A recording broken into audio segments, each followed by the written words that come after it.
Hello everyone, welcome to all of you. आज के एक बेहतरीन सेशन में आप सभी का वेलकम है। मैं वरुण अवस्थी, आप सभी का जीएस गुरु। आज का बर्निंग टॉपिक आपके सामने लेकर आया हूं और आपको इस वीडियो में समझाऊंगा कि पूरा मैटर क्या चल रहा है। और अगर आज सुप्रीम कोर्ट सुनवाई कर देता है और सुप्रीम कोर्ट अगर प्रेसिडेंट रूल लगाने के आदेश दे देता है तो फिर पश्चिम बंगाल में पूरा सिनेरियो कैसा होगा। अभी बीते दिनों में पश्चिम बंगाल में जब वक्फ बोर्ड बिल पूरे तरीके से अप्लाई हो गया तो वहां पर मुर्शिदाबाद में हिंसा हुई और वहां पे कई सारे हिंदुओं को इसका भुगतान करना पड़ा है। अब उसके बाद ये मैटर काफी उछल गया और ऑब्वियस सी बात है, हर एक देशवासी को ये पता है कि मुर्शिदाबाद में हिंदुओं के साथ जो वायलेंस हुआ है, इतना ही नहीं पब्लिक प्रॉपर्टी को भी डैमेज किया गया है। अब उसके बाद क्या हुआ कि सुप्रीम कोर्ट में ये याचिका डाली गई कि सुप्रीम कोर्ट ये आदेश दे दे कि वेस्ट बंगाल में पैरामिलिट्री फोर्सेज अप्लाई कर दी जाए। पैरामिलिट्री फोर्सेज मतलब आप जानते ही हैं, ये वो फोर्सेज होती हैं जो कि भारत देश के अंदर व्यवस्था को बेहतर बनाए रखने के लिए होती हैं। लेकिन कल के दिन मतलब 21 तारीख को सुप्रीम कोर्ट ने वो याचिका पूरे तरीके से खारिज कर दी है और सुप्रीम कोर्ट का कहना था कि अगर हम वहां पर पैरामिलिट्री फोर्सेज लगाते हैं तो ये सेम उसी तरीके से होगा कि हम बल का यूज कर रहे हैं भारत के संविधान के ऊपर और इवन राज्य की कार्यपालिका के ऊपर, क्योंकि ये सब राज्य का काम है, राज्य की विधायिका और कार्यपालिका का काम है वहां पर सारी स्थितियों को बेहतर बनाए रखना। लेकिन समस्या तो इसी बात की है कि राज्य में अगर स्थिति बेहतर नहीं है तो ही सुप्रीम कोर्ट से अर्धसैनिक बलों को लगाने की याचिका दायर करी गई थी। खैर, आज है मंगलवार का दिन और आज सुप्रीम कोर्ट एक और याचिका पर बात करने वाला है। अब इस टाइम पर जो न्यूज में चल रहे हैं एडवोकेट, इनका नाम है Vishnu Shankar Jain.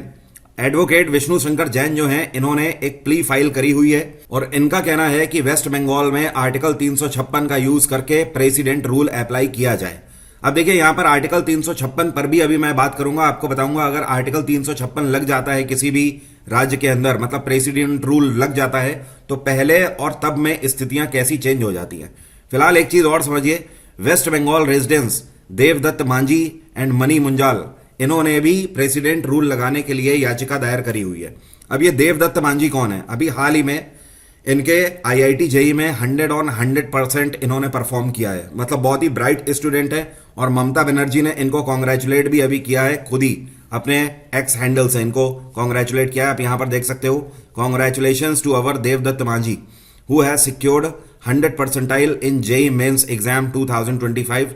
This put them in the top most bracket in the prestigious country wide examination, Banerjee said. Okay, अब यही है देवदत्त मांझी, इन्होंने ही एक प्ली फाइल करी हुई है और साथ में इनके मनी मुंजाल है। मनी मुंजाल एक एडवोकेट हैं और इन्होंने भी प्ली फाइल करी हुई है। अब ये सारी प्ली क्यों आ रही हैं प्रेसिडेंट रूल लगाने के लिए?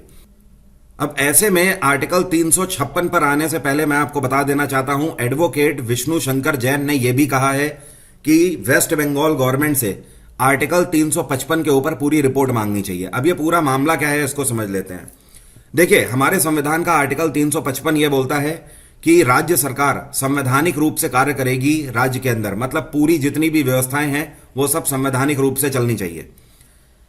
और आर्टिकल 356 जो है उसके बाद वो आर्टिकल 355 को प्रोटेक्ट करने का काम करता है। अगर आर्टिकल 355 नहीं माना गया तो उस केस में राष्ट्रपति के पास ये पावर है कि राष्ट्रपति आर्टिकल 356 का यूज करके उस राज्य के अंदर प्रेसिडेंट रूल लगा सकता। अगर प्रेसिडेंट रूल अप्लाई हो जाता है तो इस केस में सबसे पहली चीज तो ये कि राज्य के अंदर जो सरकार होती है, मतलब मान लीजिए इस टाइम पर जैसे ममता बनर्जी की सरकार है, तो ममता बनर्जी की सरकार पूरे तरीके से डिसॉल्व हो जाएगी, भंग हो जाएगी ये सरकार, और सरकार की जितनी भी पावर है वो सब डायरेक्ट राष्ट्रपति के हाथ में आ जाती है। मतलब आप ये समझ लीजिए कि राज्य के अंदर पुलिस कार्य करना बंद कर देती है और वो सारी शक्तियां पैरामिलिट्री फोर्सेस के पास आ जाती हैं और राज्य के लिए चीफ मिनिस्टर आदेश नहीं देते हैं, प्रेसिडेंट के पास पूरी पावर आ जाती है। और ऐसा तब तक रह सकता है जब तक अगली सरकार चुन के ना आ जाए। ओके, इलेक्शन के तहत इलेक्शन कमीशन के पास ये रिपोर्ट चली जाती है कि भारत का चुनाव आयोग वहां पर जल्दी से जल्दी इलेक्शन कंडक्ट कराए। अब एक और चीज जान लीजिए कि अगर आर्टिकल 356 का यूज होता है, मतलब प्रेसिडेंट रूल अगर लगता है, तो मैक्सिमम इसके लिए प्रावधान है 3 साल का। 3 साल से ज्यादा ये नहीं लगा रह सकता है। लेकिन आज तक आप किसी भी स्टेट में देखोगे, जब भी प्रेसिडेंट रूल लगा है तो बहुत ही जल्दी स्थिति को अंडर कंट्रोल कर लिया जाता है। फिलहाल इसको आगे समझते हैं। The bench remark came against the backdrop of Vice President Jagdeep Dhankad comment over the April 8 judgment sitting on timeline 3 months in the presidential assent on state bill. अब ऐसे में क्या है कि राष्ट्रपति जगदीप धनखड़ ने भी सुप्रीम कोर्ट को यह बोला है कि सुप्रीम कोर्ट के पास आर्टिकल 142 है। आर्टिकल 142 सुप्रीम कोर्ट की पावर को इनहेंस करता है और यह एक तरीके की न्यूक्लियर मिसाइल की तरह है जो कि डेमोक्रेटिक फोर्सेस के खिलाफ जा सकती है। आर्टिकल 142 आपको समझा देता हूं, इसको ध्यान से समझिए क्या है, क्यों कहा है जगदीप धनखड़ ने ऐसा। The supreme court in the exercise of its jurisdiction may pass such decree or make such order as is necessary for doing complete justice in any cause or matter pending before it। Article 142 ये कहता है कि supreme court के पास ये power है कि अगर कोई भी मामला उनके पास पेंडिंग पड़ा हुआ है तो उसके ऊपर वो अपनी स्वेच्छा से आदेश और अपने बिहाफ पर ही होल सोल आदेश दे सकते हैं और न्याय दे सकते हैं। आर्टिकल 142 यही सुप्रीम कोर्ट को पावर देता है। अब ऐसे में सुप्रीम कोर्ट ने जगदीप धनखड़ के इस स्टेटमेंट पर यह भी कहा कि अगर हम इस तरीके से चीजों को सॉर्ट आउट करने की कोशिश करेंगे तो ऐसे में जो राज्य सरकार की पावर है वो फिर कहां जाएगी, क्योंकि जो राज्य के अंदर पावर है, जिन राज्य के लोगों ने वहां के मुख्यमंत्री को चुना है, वो तो एक तरीके से डेमोक्रेटिक पावर है और अगर हम अपनी मनमानी चलाएंगे तो वो फिर डेमोक्रेसी को कुचलने जैसा होगा। यही चीज यहां पर भी है। The bench allowed Majhi and Munjal place to be listed after Jain cited in the 2021 matter. कहने का मतलब यह है कि देवदत्त माझी और मुंजाल इन दोनों की प्ली को लिस्ट कर लिया है सुप्रीम कोर्ट ने और आज इनके ऊपर सुनवाई भी होगी। ऐसे में विष्णु शंकर जैन जो हैं, इनका यह भी कहना है कि मामले की सुनवाई केवल अभी मुर्शिदाबाद वाले मैटर से ना करी जाए, जबकि मामले की सुनवाई 2021 से अभी तक पश्चिम बंगाल के अंदर जितनी भी हिंसा होती चली आ रही है उन सारे मामलों के ऊपर करी जाए और 2021 से लेकर अभी तक पश्चिम बंगाल की गवर्नमेंट से यह भी पूरी लिस्ट ली जाए कि कितनी कितनी पब्लिक प्रॉपर्टी डैमेज हुई है, ये सारी रिपोर्ट ली जाए। तभी आप देख सकते हो आगे यहां पर प्रॉपर ये मेंशन किया गया है, all we seek is a report under article 355 of constitution from state. तो विष्णु शंकर जैन का कहना है कि स्टेट से आर्टिकल 355 के ऊपर पूरी रिपोर्ट मांगी जाए कि क्योंकि आर्टिकल 355 ये बोलता है कि राज्य सरकार हर एक चीज संवैधानिक रूप से अपने राज्य के अंदर चलाएगी, लेकिन पश्चिम बंगाल के अंदर ऐसा होता हुआ दिख नहीं रहा है। पश्चिम बंगाल के अंदर 2021 से लेकर लगातार अभी तक इस तरीके के मामले लगातार बढ़ते हुए चले जा रहे हैं।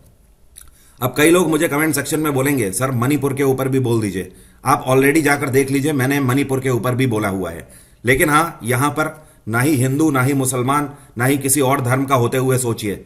यहां पर सिर्फ और सिर्फ अगर सोचना है तो मैं आपको बोलूंगा भारतीय बन के केवल सोचिए, तब जाकर आपको यह समझ आएगा कि हां अल्टीमेटली देश का कोई भी हिस्सा हो यह अंग हमारा ही है। जैसे आपके शरीर में अगर सर में दर्द है तो भी आप प्रॉब्लम में है, पैर में दर्द है तो भी आप प्रॉब्लम में है, सेम उसी तरीके से हमारे देश के लिए भी है। अगर हमारे देश में चाहे मणिपुर में हिंसा हो, चाहे पश्चिम बंगाल में हिंसा हो, अल्टीमेटली ये हमारा देश है। अगर इस तरीके से आप सोचने की कोशिश करोगे तो ही आप एक बेहतर देशवासी बन पाओगे।